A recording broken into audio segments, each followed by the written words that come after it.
Hello दोस्तों, आज की इस वीडियो में हम लोग देखेंगे साधारण ब्याज निकालने का एक सवाल। लेकिन हमने सवाल में जो वर्ष है या समय जो है वो पूरा नहीं लिया, जैसे 3 वर्ष 4 वर्ष 5 वर्ष ऐसे नहीं लिया है।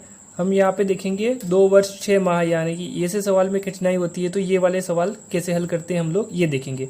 तो अब हम लोग पूरा सवाल पढ़ते हैं। देखिए, 4500 का 8% वार्षिक ब्याज की दर से 2 वर्ष 6 माह का साधारण ब्याज कितना होगा।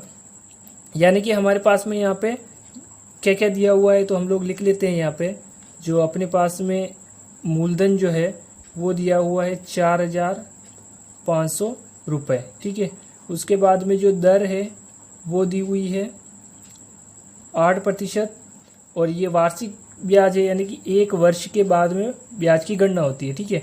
उसके बाद में है समय जो है वो कितना दिया हुआ है, समय जो है वो 2 वर्ष और 6 माह का दिया हुआ है, ठीक है।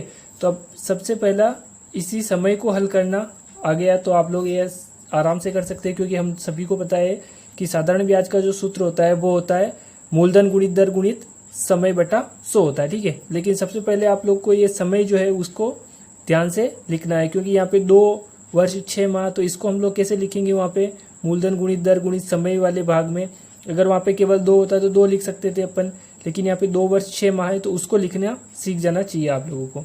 तो इसको हम लोग कैसे लिख सकते हैं मैं आपको बताता हूँ। कि जैसे कि यहाँ पे समय दे रखा है 2 वर्ष और 6 माह, तो ये जो है ये समय हम लोग लिख सकते हैं। 2 वर्ष 6 माह है तो इसको हम लोग चाहे तो 2.5 वर्ष यानी कि 2.5 वर्ष लिख सकते हैं, ठीक है। 1 वर्ष जो होता है उसमें 12 माह होते हैं, तो यहाँ पे 6 माह यानी कि आधा वर्ष हुआ, ठीक है। तो ये 2.5 वर्ष हो रहा है। या फिर हम लोग इसको लिख सकते हैं, यानी कि हम लोग इसको लिख सकते हैं, या फिर यहाँ पे लिख सकते हैं, या फिर 2 से 1/2 वर्ष। इसका मतलब भी वो क्या होता है 2.5 वर्ष। और अब इस 2 से 1/2 को हल करेंगे हम लोग, तो हम लोग लिख सकते हैं यहाँ पे 2 दूना 4 और 1 5, 5/2 वर्ष, यानी कि 5/2 वर्ष। अब इन तीनों का जो मतलब है वो एक ही होता है कि ये जो समय है वो कितना है 2.5 वर्ष है, ठीक है। अब हम लोग अपना फॉर्मूला लगाते हैं साधारण ब्याज का। साधारण ब्याज बराबर मूलधन गुणित दर गुणित समय बटा 100 आ जाएगा। अब हम लोग ये फॉर्मूला लगा के अपना सवाल कर सकते हैं आसानी से। यहाँ पे मूलधन जो है वो अपना 4500 रुपये, दर जो है वो 8%, और समय जो है वो हम लोग 5/2 वाला ले लेते हैं। 5 वर्ष ऊपर आ जाएगा और 2 नीचे आ जाएगा, ठीक है। आप लोग को ये 5/2 ऐसे लिखना है, ऐसा नहीं कि ऊपर ही लिख दो इनको। तो यहाँ पे अब नीचे 100 आएगा ही सही। 100 से हम लोग इसको सॉल्व कर सकते हैं आसानी से। यहाँ पे नहीं दिख रहा है, तो अब हम लोग इसको आसानी से सॉल्व कर सकते हैं। तो इसके लिए हम लोग देखेंगे 2 जीरो से 2 जीरो कट कर देंगे, और 2 से हम लोग 8 को कट करेंगे तो अपने पास में 4 बच जाएगा, ठीक है। अब अपने पास में 45 गुणा 4 गुणा 5 बचा। अब अपने पास में ये जो संख्या लिखी है इसको हम लोग इधर खाली जगह में लिख देते हैं।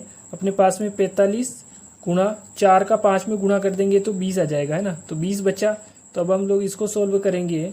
इसको सॉल्व करेंगे तो अपने पास में 45 का गुणा 20 में करेंगे तो आंसर निकल के आएगा 900 रुपये। यानी कि जो मूलधन दिया हुआ था हम लोगों को 4500 रुपये, 8% की दर से 2.5 वर्ष जो है 2 वर्ष 6 माह का जो समय दिया हुआ था उसके अंदर इसका कितना ब्याज बनेगा 900 रुपये। यानी कि ये अपना राइट आंसर होगा। केवल आप लोगों को ये ध्यान रखना है कि 2 वर्ष 6 माह लिखा हो तो उसको हम लोग 2.5 भी लिख सकते हैं, 3.5 हो तो 3.5 लिख सकते हैं, या फिर इस तरीके से लिख सकते हैं। और फिर इसको हम लोग सिंपल भिन्न में बदल के यहाँ पे लिख सकते हैं, ताकि अपने सूत्र में रखें हम लोग, तो हम लोगों को इसको काटने में आसानी रहे।